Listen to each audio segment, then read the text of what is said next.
అదే RTV app వార్తల్ని క్షణాల్లో చదివే అవకాశం ఉంటుంది. ఒక న్యూస్ పేపర్, ఒక టెలివిజన్ ఛానల్ మీ చేతుల్లో ఎప్పుడూ ఉంటాయి. 1400 ఏళ్ల నాటి అతి పురాతన ప్రాచీన ఆలయం నిజామాబాద్ నీలకంఠేశ్వర ఆలయంలో ఈరోజు రథసప్తమి వేడుకలు జరుగుతున్నాయి. రథసప్తమి వేడుకలకు ఎలాంటి ఏర్పాట్లు చేశారు, ఇక్కడ ఎలాంటి పూజా కార్యక్రమాలు నిర్వహిస్తారనే అంశానికి సంబంధించి ఆలయ ప్రధాన పూజారులు వారు చెప్పండి స్వామి, ఇక్కడ రథసప్తమి వేడుకలు నిర్వహిస్తున్నారు, ఏమేమిటి పూజలు చేస్తారు, ఏమేమి కార్యక్రమాలు నిర్వహిస్తారు? శివాయ గురువే నమః. ప్రాముఖ్యత ఏంటి? శివాయ గురువే నమః. ఓం నమః శివాయ శాంతాయ పంచవక్రాయ శూలినే నంది భృంగి మహాకాళ గణయుక్తా శంభవే.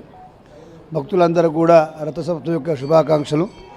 ఆ స్వామివారి ఆశీస్సులు అందరిపై ఉండాలని మనసారా కోరుతున్నాము. ఈ దేవాలయం సుమారుగా 1400 సంవత్సరాల చరిత్ర గలది. స్వామివారి ఇక్కడ స్వయంభుగా వెలవడం నిజామాబాద్ నగర ప్రజలు చేసుకునే పుణ్య ఫలితం. ఈ ఆలయంలో విశేషం ఏంటంటే శివకేశవులు ఒకే చోట ఉన్న విశేషం. ఆలయానికి పేరు కూడా నీలకంఠేశ్వరుడు. నీలమేఘ ఛాయలు వాడు విష్ణువు, కంఠమందు విషం తెచ్చినవాడు కంఠేశ్వరుడు కనుక ఆలయానికి నీలకంఠుడు పేరు వచ్చింది. అయితే ఒకప్పుడు ఈ కంఠేశ్వరం ఒక గ్రామం కింద ఉండేది. రాను రాను పట్టణంలో కలిసిపోయింది. అదేవిధంగా ఉత్తరాయణ పుణ్యకాలం తర్వాత మొట్టమొదలు వచ్చే పండుగ సూర్యభగవాన్ యొక్క పండుగ రథసప్తమి. అయితే మన దగ్గర దేవాలయం చరిత్ర ఏంటంటే ఒక తల్లి మరియు కొడుకు ఇద్దరే కూడా కట్టినారని చరిత్ర చెప్పడం జరుగుతుంది. దేవాలయ నిర్మాణ సమయం లోపల కొడుకు దేవాలయం కట్టే సమయంలో తల్లి సద్ది అంటే భోజన పదార్థం తెచ్చి పెట్టి వెళ్ళేది. అదేవిధంగా రోజు కూడా అబ్బాయి భగవన్నామ స్మరణ చేస్తూ దేవాలయం నిర్మించినాడు. శిఖరం పెట్టేటి రోజు తల్లికి చెప్తాడు, ఈరోజు శిఖరస్థాపన ఉందమ్మా, నువ్వు ఇంటికి వెళ్ళేటప్పుడు మళ్ళీ చూడమాకొని. యథావిధిగా తల్లి కొడుకు ఆజ్ఞను శిరసా వహించి కొద్ది దూరం వెళ్ళిన తర్వాత పుత్రవాత్సల్యం కలిగి నా కుమారుడు ఎందుకు అనలేదు, ఈరోజు ఎందుకు ఇలా అన్నాడని చెప్పి కొద్ది దూరం పోయిన తర్వాత ఆమె వెనుక తిరిగి చూడడం జరిగింది. ఆమె అక్కడ సమాధి జరిగింది. ఈయన పైనుంచి కింద పడి అదృష్టమయ్యాడు. ఆ రోజు నుంచి ఈ రోజు వరకు కూడా మకర సంక్రాంతి స్వామివారి కళ్యాణం చేసే తదుపరి మాఘమాసంలో వచ్చే శుద్ధ సప్తమి రోజున గంగాపార్వతి సమేతంగా శివుడి యొక్క ఉత్సవ విగ్రహాలు ఆలయ ప్రాంగణం నుంచి తల్లిగోరి దగ్గర దాకా వెళ్ళి రావడం ఆనవాయితీ కనుక ఇది పరంపరా కొనసాగుతున్న ఉత్సవం అన్నట్లు.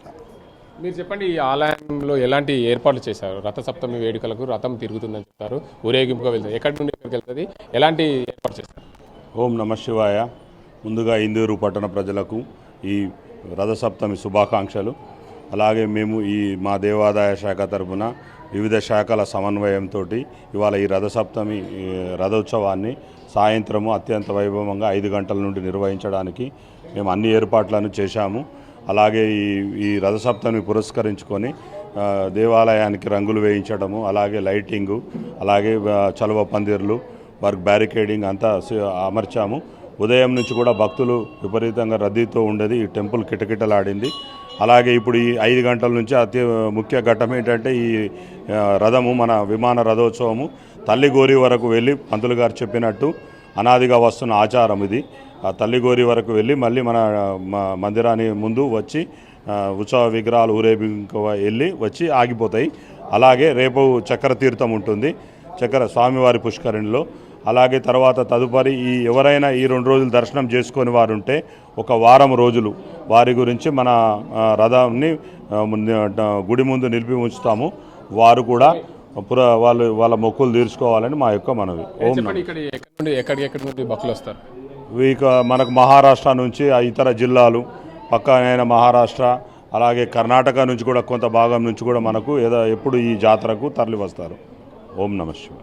మొత్తానికి చూసుకోవచ్చు, రథసప్తమి వేడుకలకు సంబంధించి ఈరోజు ఉదయం నుండి పూజలు నిర్వహిస్తాం. రథాన్ని సంబంధించి ఊరేగింపుగా వెళ్తుంది తల్లిగోరి వరకు, తల్లిగోరి నుండి ఇక్కడి వరకు ఊరేగింపుగా వస్తుంది. దీనికి అంతటికి సంబంధించి ఊరేగింపుగా వెళ్ళిన క్రమంలో ఇక్కడ భక్తులందరూ కూడా వివిధ ప్రాంతాల నుండి వస్తున్నారు. ఆలయానికి సంబంధించి ఇక్కడ ఈ ప్రాంతానికి ఈ ఆలయానికి సంబంధించి ఎవరెవరు భక్తులు ఎక్కడి నుండి వస్తారు?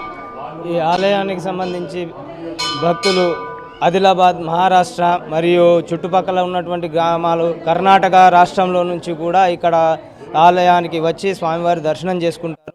ఇక్కడ ఈరోజు కొందరు ఉండి రేపు చక్రతీర్థం చేసుకున్న తర్వాత స్వామివారి ప్రసాదం తీసుకొని ఇంటికి వెళ్ళిపోతారు.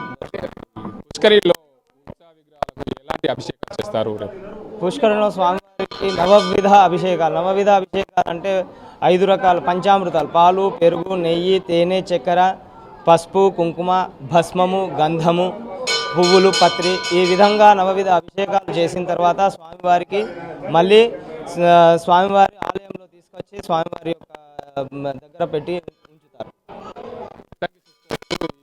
ఆలయానికి కర్ణాటక, మహారాష్ట్ర, తెలంగాణ జిల్లాలోని వివిధ ప్రాంతాల నుండి ఇక్కడికి భక్తులు భారీగా తరలి వస్తారని చెప్తున్నారు. చక్రతీర్థానికి సంబంధించి పుష్కరిణిలో 9 రకాల అంశాలతో పువ్వులు, అదేవిధంగా పండ్లు, పంచదార, వివిధ పంచామృతం లాంటి 9 రకాల వస్తువులతో అభిషేకాలు చేసిన తర్వాత చక్రతీర్థం ముగుస్తుందని చెప్పి ఆలయానికి సంబంధించిన పూజారు చెప్తున్నారు. ఇది ఇక్కడ పరిస్థితి. కెమెరా పర్సన్ అజీంతో గంగారెడ్డి, RTV న్యూస్. మరిన్ని వీడియోస్ కోసం ఛానల్ ని సబ్స్క్రైబ్ చేయండి. లేటెస్ట్ అప్డేట్స్ కోసం వాట్సాప్ ఛానల్ ని ఫాలో చేయండి. అండ్ లింక్ డిస్క్రిప్షన్ లో ఉంది.